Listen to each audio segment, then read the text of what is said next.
우리에게 주신 하나님 말씀 보도록 하겠습니다. 요한복음 20장 19절로 31절에 있는 말씀.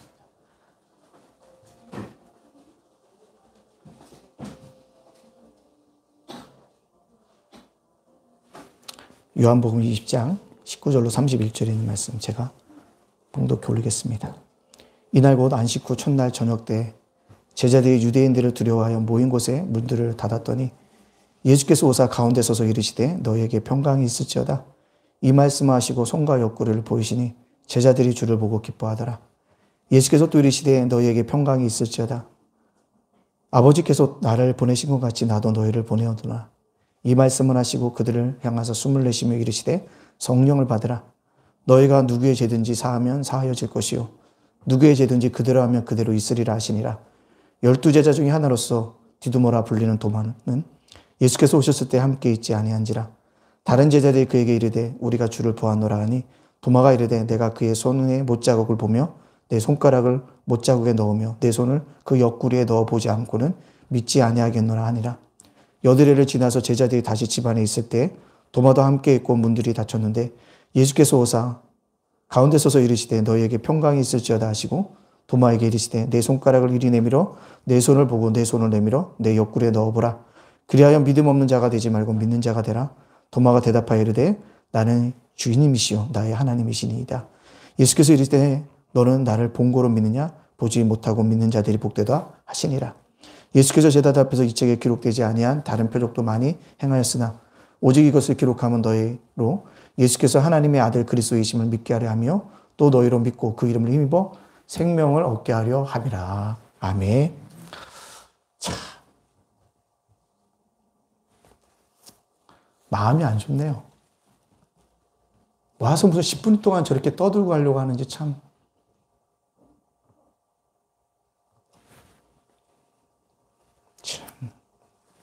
우리 앞뒤 옆 사람과 이렇게 인사해 보겠습니다. 예수님께서 부활하셨습니다. 인사해 보겠습니다. 시작.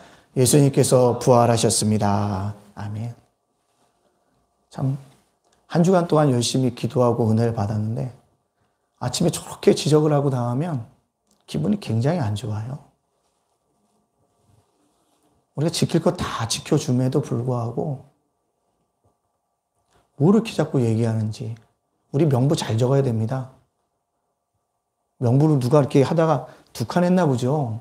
할 수 있죠. 그거 갖고 두 사람이라고 우기고 잘못 적었다고 뭐라고 하고 실수할 수 있습니다. 우리도 식당 가다 보면 실수 안 합니까? 하죠. 무슨 꼬투리만 잡으려고 하면 자꾸 이야기를 하니까 마음이 안 좋아요. 부활주일 나니까 전화 오고 부활주일 예배 축소해라. 부활절 예배를 드릴 수 있으면 안 드렸으면 좋겠다. 마음이 굉장히 아파요. 그러면서 뭘 했냐면 새벽 예배를 했습니다. 주님이 고난을 이렇게 당하시면서 행정력으로 너무 압박하니까 사람이 숨을 못 쉬겠는 거예요. 그런 가운데서도 고난 주간을 보냈습니다. 그러면서 뭘 묵상했냐면 주님의 고난을 묵상했습니다. 여러분들 보기에는 목사가 편하게 앉아있는 것 같지만 그렇지 않아요. 엄청나게 영적인 전쟁을 하고 있는 거예요. 때때로 너무 심해요. 아니 다른 데 가서 명부 좀 작성 잘못했다고 뭐 이렇게 뒤잡도 잡을래만 합니까? 아이고 참 그런 거 볼 때마다 마음이 안 좋습니다. 마음이 안 좋아요. 그래서 저는 한 주간 그래도 행복했어요. 왜 그랬냐? 함께 예배드리고 함께 기도하고 함께 찬송할 수 있어서 행복했습니다. 비록 많은 숫자가 올라오진 않았지만 함께 새벽에 등불을 풀 수 있어서 감사했습니다. 이번에 한국교회 기도의 불길로 다시 타오르라는 주제로 모든 교회에서 특세했습니다. 온라인으로도 하고 현장에서도 예배를 하면서 했습니다. 그래서 그 부활절 아침을 맞으니까 참 감사하면서도 또 마음이 이렇게 상합니다. 그런데요, 다른 한편은 저는 이렇게 생각이 들어요. 고난주간이나 부활주일을 맞이하는 우리 성도님들 생각은 어떨까? 1년에 한 번 하는 연례 행사로 여기는 건 아닌가? 그냥 지나가는 인건데 뭐 이렇게 목사님은 이렇게 목숨을 걸까? 생각하는 걸 아닐까라는 생각이 듭니다. 어떤 분은 이럴 수 있어요. 고난주가 하니까 목사님 맨날 문자 보내고, 고난주간에 동참하라고 새벽 예배 나오라고 문자 하겠구나, 라고 받아들이는 사람도 있을 것이라고 생각합니다. 왜 제가 이런 생각을 할게요? 여러분들이 너무 바빠서. 여러분 너무 바빠요. 그럼 뭐합니까? 또 전염병에 대한 두려움도 가지고 살아갑니다. 그래도 혹시 고난주간도 부활주일도 가볍게 여기는 것은 아닐까라는 생각이 들어지는 높아심이 있습니다. 저는 이 부활주일에 고난을 이기시고 사방과 죽음의 권세를 이기시고 부활하신 부활의 주님을 진정으로 우리 예담교회 성도님들이 만나기를 주님의 이름으로 축복합니다. 여러분들 정말 주님을 만나야 돼요. 제가 계속 이번에 새벽 예배 때마다 얘기했습니다. 정말 안타까운 삶이 누구냐? 신앙생활하는 사람들 중에 예수를 믿는다고 하는데 주님을 못 만난 사람들이 정말 안타깝다는 거예요. 제일 불쌍한 사람이라고 생각되어집니다. 신앙생활하는데 하나님을 만나지 못했어요. 안 됩니다. 우리가 주님을 만나야 돼요. 본문을 보면 부활하신 주님을 만나고 나서 완전히 변화된 세 그룹의 사람들이 있음을 우리가 보게 되어집니다. 한 그룹은 누구냐면 바로 막달라 마리아와 이름이 밝혀지지 않은 몇몇의 여인들이 나옵니다. 또 누굽니까? 10명의 제자들입니다. 물론 그 10명의 제자들만 있었던 것이 아니라 또 다른 이름이 기록되지 않는 제자들도 있었습니다. 또 한 그룹이 있는 뭡니까? 도마입니다. 도마가 예수를 믿었어요. 주를 만나고 새롭게 변화받았다는 것입니다. 이들은 하나같이 부활하신 예수를 만남으로 말미암아 변화된 인생들을 살아갔다는 것입니다. 따라서 오늘 우리가 이 부활주일 매일같이 1년에 한 번 찾아오는 부활주일이지만 부활의 주님을 만날 수 있는 귀한 시간들이 되어지기 원합니다. 왜요? 부활의 주님을 만나면 우리의 마음이 바뀌어져야 되기 때문에 그렇습니다. 첫 번째로요. 우리가 부활의 주님을 만나면 슬픔이 사라지고 뭐합니까? 기쁨이 옵니다. 오늘 본문에 보세요. 막달라 마리아를 보십시오. 그 여인의 슬픔에 잠겨져 있습니다. 그 여인은요, 예수님이 십자가에 못 박혀 달려졌을 때 현장에 있었어요. 그리고 다시 뭐합니까? 예수님이 6월절 다음날 찾아가서 예수님의 장사를 했는데 미비했던 점 내가 뭐 해야지라고 향료를 준비하고 있었습니다. 아마 이틀 밤을 거의 세다시피 했을 것입니다. 6월절 첫날, 지금으로 하는 주일이죠.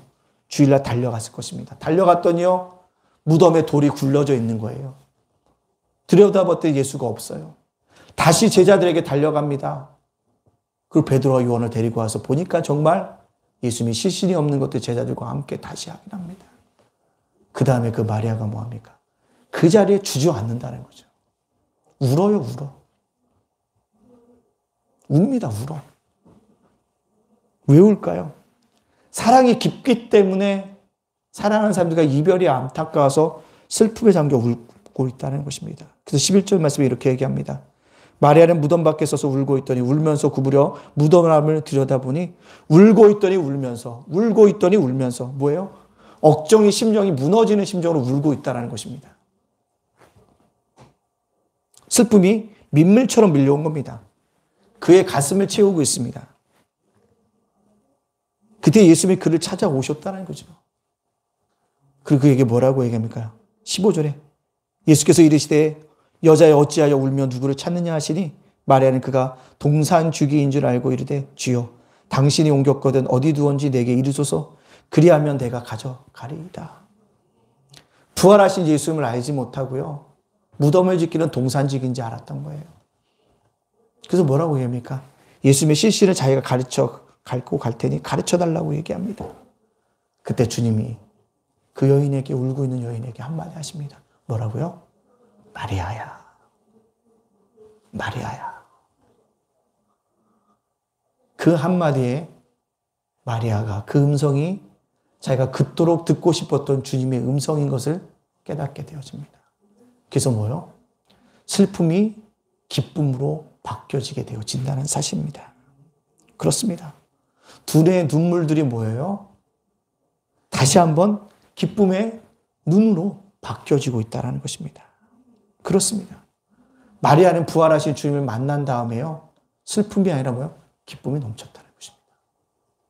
이 부활 주일에 우리가 해야 될 것은 뭐냐면 삶에 지친 연역이 있을 거예요. 삶 속에 살다 보면 우리가 하다 보면 알게 모르게 지쳐가는 피로감들이 있을 것입니다. 그러나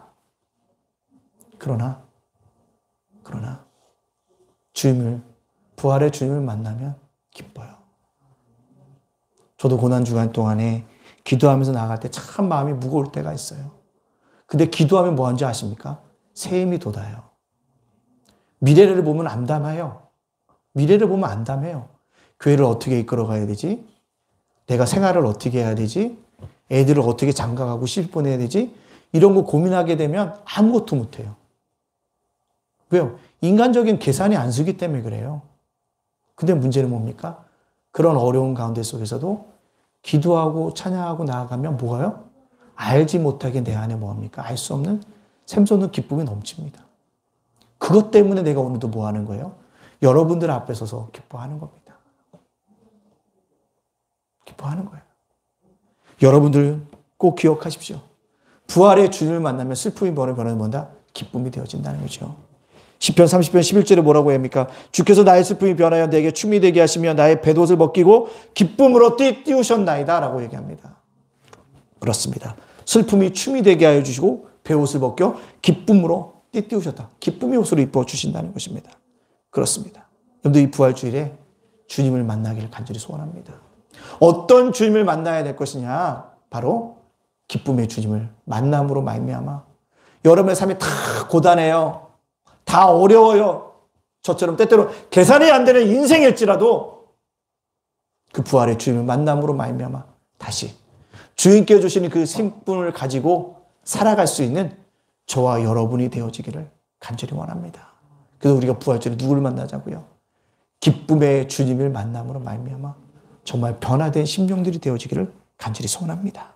두 번째요. 부활의 주님을 만나면요. 공포가 사라지고요. 뭐가 옵니까? 평안이 찾아온다는 것입니다. 예수님이 십자가에 못 박혔을 때 제자들이 다 도망쳤습니다. 그들이 도망간 다음에 어디 했습니까? 한 곳에 모였습니다. 한 곳에 뭐합니까? 문을 닫아버렸어요. 왜 닫았을까요? 두려움과 공포가 심해서 그렇습니다. 두려움과 공포가 있다는 거예요. 오늘 19절 말씀에 이렇게 얘기하고 있다는 것입니다. 이날 곧 안식 후 첫날 저녁 때 제자들이 유대인들을 두려워하여 모인 곳의 문들을 닫았더니 예수께서 오사 가운데 서서 이르시되 너희에게 평강이 있을지어다. 모인 곳의 문들을 닫았다는 겁니다. 왜 닫았을까요? 두려움 때문에. 또 누가 우리를 고발하진 않을까? 예수 믿는 자들이라고 또 손가락질하지 않을까? 대제사장들이 혹시 자기들을 죽일까?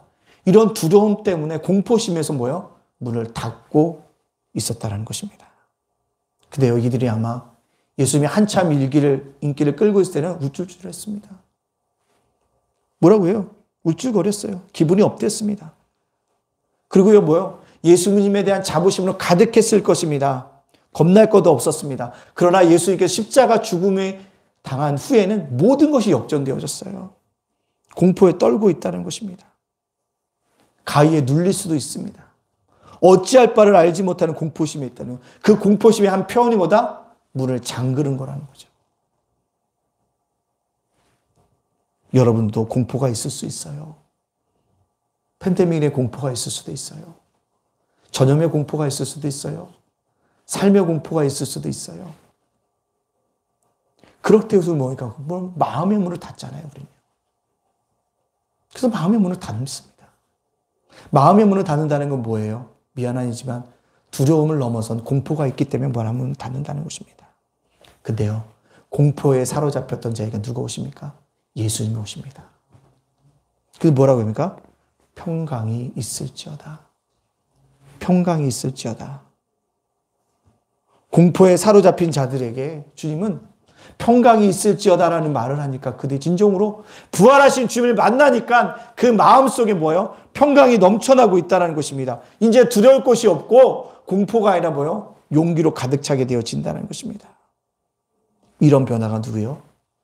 부활하신 예수님을 만난 다음에 나타나고 있다는 것입니다. 뿐만 아니라 예수님 자신은요, 제자들에게 자신이 유령이 아닌 것을 보여주고 있습니다. 20절에 이 말씀을 하시고 손과 옆구리를 보이시니 제자들이 주를 보고 기뻐하더라. 손과 옆구리를 보이시니. 왜요? 손에는 못자국이, 옆구리에 창자국이 있어요. 그것을 보이고 자신이 유령이 아닌 것을 보여주고 있다는 것입니다. 그러면서 그들에게 뭐라고 얘기합니까? 다시 이제는 너희들이 공포에 사로잡힌 것이 아니라 평강을 누렸다고 하면 뭐라? 다시 나가서 복음을 증거하라고 얘기하고 있다는 것이요. 주님은요, 열명의 제자들에게, 아니 무명의 제자들에게 얘기합니다. 공포에 사로잡히지 말고 부활하신 나를 만났으니 평강을 누리고 다시 뭐라? 복음을 증거하러 나가라. 21절에 이렇게 얘기하죠. 이 말씀을 하시고 그들을 향하여 숨을 내쉬며 이르시되 21절입니다. 21절. 예수께서 이르시되 너희에게 평강이 있을지어다. 아버지께서 나를 보내신 것 같이 나도 너희를 보내노라. 평강이 있을지어다 하고 뭘 주신다고? 사명을 주신다는 것입니다. 그렇습니다. 어렵고 힘들 때 우리가 뭐 해야 됩니까? 다시 사명을 붙잡고 일어나야 한다는 것입니다. 이 고난주간을 보면서도 이 부활주일을 맞이하는 그 새벽 예배를 하면서도 그런 생각이 들었다는 거죠. 다시 사명을 회복해야겠다. 이 강단에서 기도하면서 했던 기도가 뭐냐면, 주님, 우리의 사명자들이 다시 사명을 회복하게 하여 주옵소서. 집사님들은 집사의 사명을 회복하게 해주시고, 권사는 권사의 사명을 회복하게 해주시고, 목사는 목사의 사명을 회복하게 해주시고, 사모는 사모의 사명을 회복시켜 주십시오라고 기도했습니다. 보세요. 부활의 주님을 만나니까 평강이 있을지어다 하고 끝나는 것이 아니라 뭐예요? 다시 사명자로 보내고 있다는 것입니다. 그래서 우리 뭐합니까? 사명자로 서야 돼요. 그래도 어렵고 힘든 것도 우리가 뭐합니까? 전도해야 합니다. 온라인 전도법 알려드렸죠? 요즘 온라인 전도는 제가 링크를 보내면 목사님 설교 영상 보내는 것입니다. 우리 목사님 설교 한번 들어봐. 얼마나 은혜로운지 몰라. 그 말씀을 듣고 한번 우리가 깨달아야 되지 않을까? 계속 던져줘야 됩니다. 우리가 끊임없이 이걸 던져줘야 돼요. 이 땅을 살아가는 우리들에게 사명을 다시 회복해야 한다는 거죠. 이제 우리는 이제 뭐 교회가 이렇게 뭐 전도도 못해. 아니, 전도해야 돼요. 이렇게 하니까 우리가 기도해도 못해. 아니, 기도해야 돼요. 그래서 고난주간에 기도한 겁니다. 나와보니까요, 정말 껌껌해요. 근데 우리가 뭐하면 다시 해야 됩니다. 그게 사명인 거예요. 부활의 주님을 만나면 내가 평강을 누렸지만 내 사명도 회복해서 뭐합니까? 다소 외쳐야 한다는 것입니다. 그렇지 않으면 안 된다는 거죠. 그 사명을 다시 우리가 뭐합니까? 회복해야 돼요. 현대인들이 가장 느끼는 공포가 있다고 합니다. 그 공포가 뭔지 아십니까? 뭘까요? 암에 대한 공포라고 합니다. 암 걸리면 내가 뭐 하겠지? 죽겠구나. 라는 생각들이 많다는 거죠. 그래서 앞으로 사업을 하려면 무슨 사업을 하라고 얘기하냐면 건강식품 관련된 뭐요? 사업을 하면 잘 될 거라고 얘기합니다. 그래서 가끔 미안하지만 제가 TV를 보다 보면 제가 요즘에 재미를 들린 게 하나 빠졌습니다. 뭐냐면 홈쇼핑입니다. 홈쇼핑이 재밌어요. 얘는 홈쇼핑이 재미가 없었는데 홈쇼핑을 가끔씩 보면 재미가 있는데 뭐가 재밌냐면 건강식품 나올 때가 기가 쫑깃해서 봅니다. 근데요, 그 건강식품에 홈쇼핑 나오는 사람들마다 하나같이 얘기하는 게 뭐예요? 이 약만 먹으면 불로장생할 것처럼 얘기해요. 이 약만 먹으면 평생 암도 안 걸리고 질병도 안 걸리고 다 건강할 것처럼 얘기를 하고 있다는 것입니다. 거기에 뭐합니까? 마음이 홀락 뺏기고 뭐합니까? 스마트폰을 들어서 전화를 하려고 하면 저희 사모님이 막아요. 그런 약은 없다고. 저 단지 뭐 할 뿐이라고 건강식품을 끊으라고. 그 다시 뭐 합니까? 접어요. 누구든지 뭐예요? 건강에 대한 것이 있다는 것입니다. 그럴지라도 우리가 뭐예요? 이런 공포에서 우리가 진정으로 벗어날 수 있는 건 뭐밖에 없다고요? 예수님밖에 없습니다. 부활하신 주님밖에 없어요. 왜? 우리가 다 건강에 염려가 있고 죽음에 대한 공포가 있잖아요. 벗어날 뿐이 아니에요. 78 먹으신 장로님과 우연히 대화를 했는데 그분이 그런 얘기를 해요. 목사님, 제가 하루하루 삶을 살아가는데 죽음의 공포 때문에 제가 요즘에 잠을 못 잡니다. 라는 얘기를 해요. 깜짝 놀랐어요.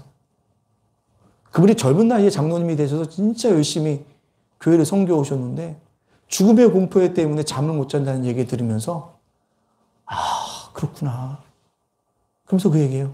목사님은 젊어서 모르겠지만 나는 하루에 아침에 눈을 뜨면 내가 오늘 죽지 않는 것에 대해서 정말 감사하다고.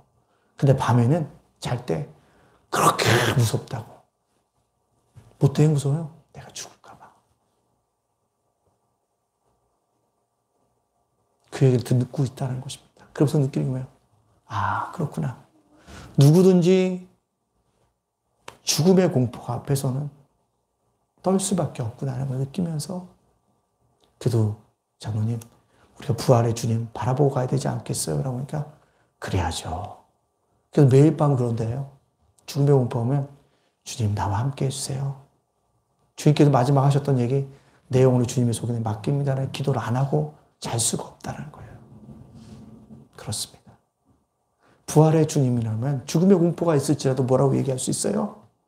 주님, 내 영혼을 오늘 밤 주님의 손에 맡깁니다라고 기도하고 잠을 청한다는 것입니다.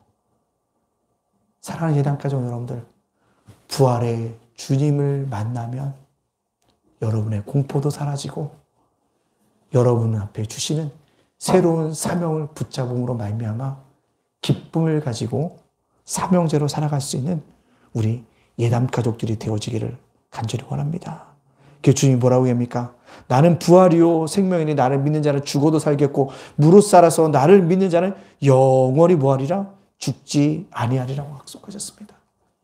이 약속의 말씀을 붙잡고 살아가야 합니다. 그것이 우리가 뭐요? 사명자로 살아가는 은혜인 것입니다. 여러분들 동굴과 터널의 차이를 아십니까? 동굴은요 들어가면 들어갈수록 어둡습니다. 제가 성지순례를 가다가 카타콤과 갑바도기아에 갔는데 그 얘기를 해요. 그 가이드가 저기 우리 목사님들 저기 절대로 가라는 길만 가야죠. 이 미로에 아직도 길을 찾지 못한 곳이 너무 많아서 다른 곳으로 가면 안 됩니다. 자기들만 꼭 따라오라고 얘기를 해요. 그러면서 물었죠. 뭐라고 보니까 카타콤은 그렇게 하지 않는데 이 갑바도기아는 밑으로 약 100층이 있대요. 지하에 도시가 100층이 있대요. 지하로 내려갈수록. 아직도 사람의 손길이 닿아가지 않은 곳이 있다는 거예요. 동굴은요. 안으로 들어가면 들어갈수록 미안하지만 어두움만이 존재합니다. 근데 터널은요. 똑같이 동굴처럼 어두워요. 근데 한참 터널을 지나가다 보면 뭐가 나온다고요? 끝이 보입니다. 뭐가 보입니까? 빛이 보입니다. 우리 그것을 바라보고 가야 돼요. 우리 그것을 바라보고 가야 한다는 사실입니다. 그래서 우리의 인생이 뭐요? 동굴 인생이 되면 안 되고 무슨 인생이 되면 터널 인생이 된다라고 우리가 외쳐야 돼요. 같은 어두움이 있을 때 나는 동굴 인생이야 라고 얘기하면 그 어두움에서 벗어나지 못한다는 것입니다. 근데 나는 터널 인생이야. 언젠가는 분명히 끝이 있을 것이야 라고 믿고 나가면 뭐요? 터널 인생이 되어진다는 것입니다. 그래서 뭐요? 공포가 나를 짓는다 할지라도 터널 인생을 믿고 나가면 나에게 뭐예요? 주님께 주시는 평강이 찾아오는 은혜와 축복이 넘쳐나게 될 줄로 믿습니다. 세 번째로요. 부활의 주님을 만나면 의심이 사라지고 믿음이 생깁니다. 부활의 주님을 만나면 의심이 사라지고 믿음이 생겨요.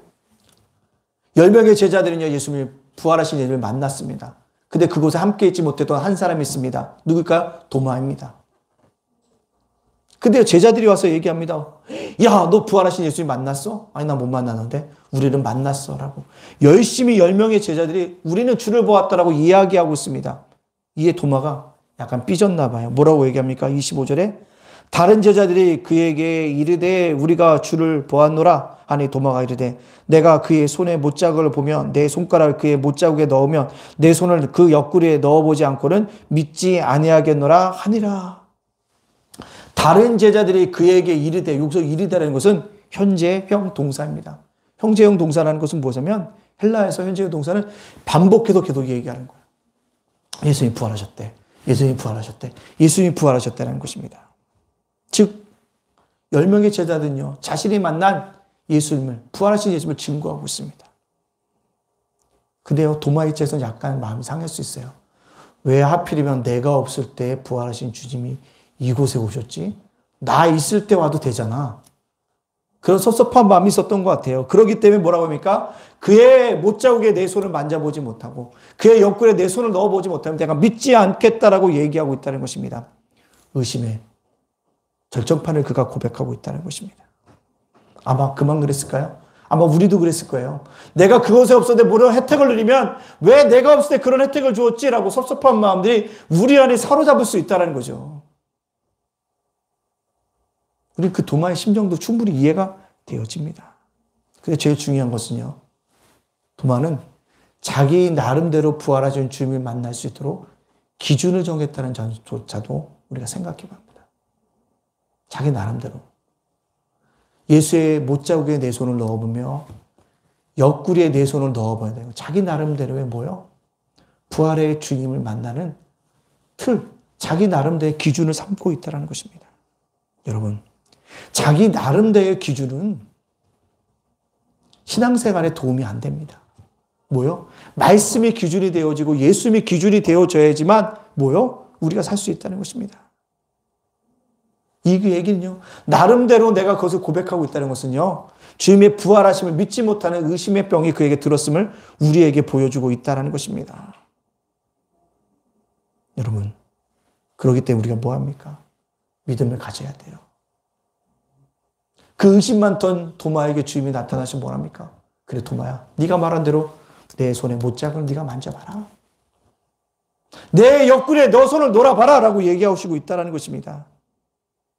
그리고 주님께서 이야기하시는 게 무엇입니까? 27절에 도마에게 이르시되 내 손가락 이리 내밀어 내 손을 보고 내 손을 내밀어 내 옆구리에 넣어보라. 그리하여 믿음 없는 자가 되지 말고 무슨 자가 되가? 믿는 자가 되라고 얘기하고 있다는 것입니다.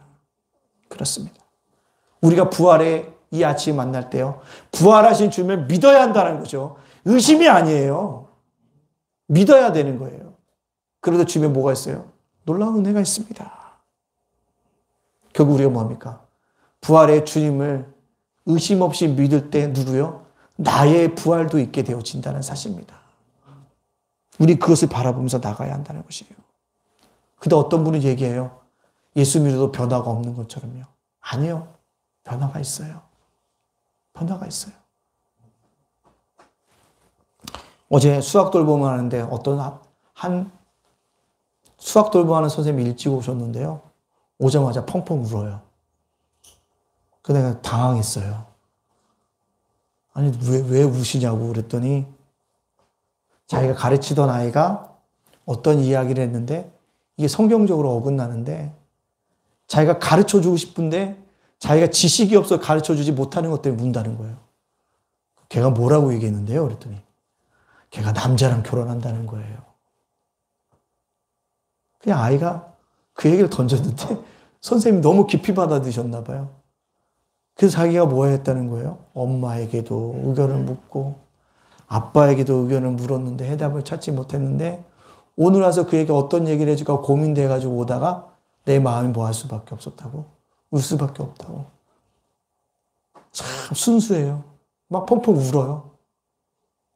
그래서 목사님이 수학 돌봄을 하지만 그래도 어차피 목사님이가 어떻게 얘기를 해주시면 좋겠냐고 이야기를 하는 거예요.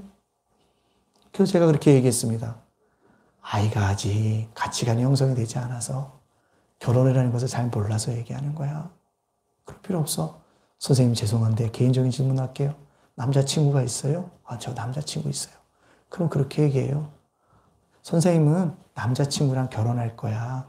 나는 여자지만 남자친구랑 결혼할 거야. 그것을 적극적으로 뭐 하라? 반복해서 알려주라고.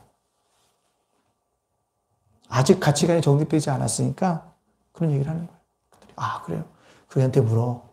너희 부모님이 너를 어떻게 낳았니? 그러면 엄마 아빠가 낳지. 엄마는 어떤 성이야? 여성이야? 남성이야? 뭐 그렇게 물으면서 아빠는 남성이야? 여성이야? 뭐 그렇게 결혼해서 너희가 낳은 거야.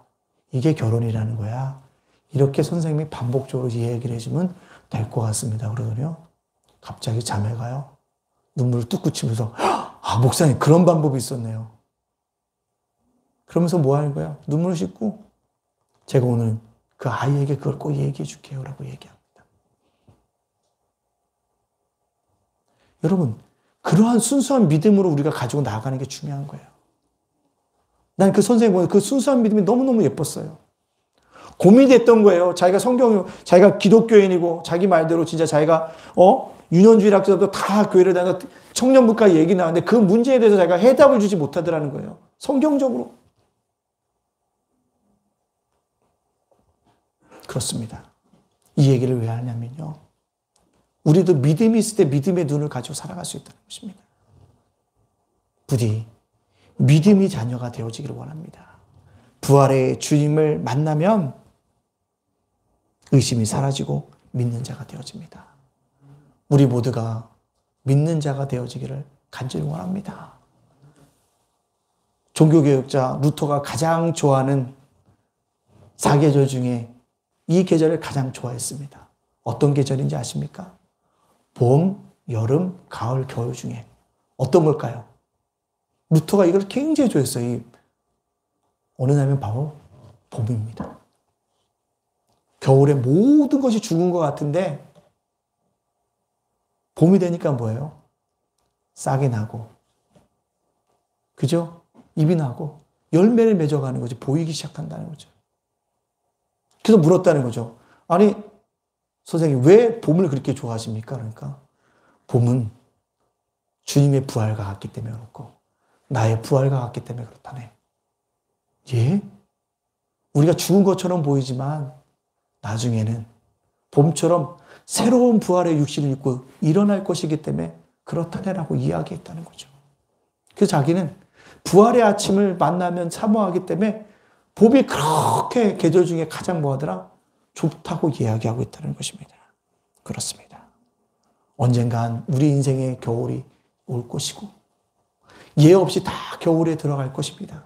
그러나 주님이 다시 오시는 봄의 계절이 되어지면 죽었던 우리들도 부활의 육신을 입고 부활의 생명을 입고 거듭나서 이 땅 속에서 주님과 함께 영원히 살아가는 은혜와 축복이 있게 되어줄 줄로 믿습니다.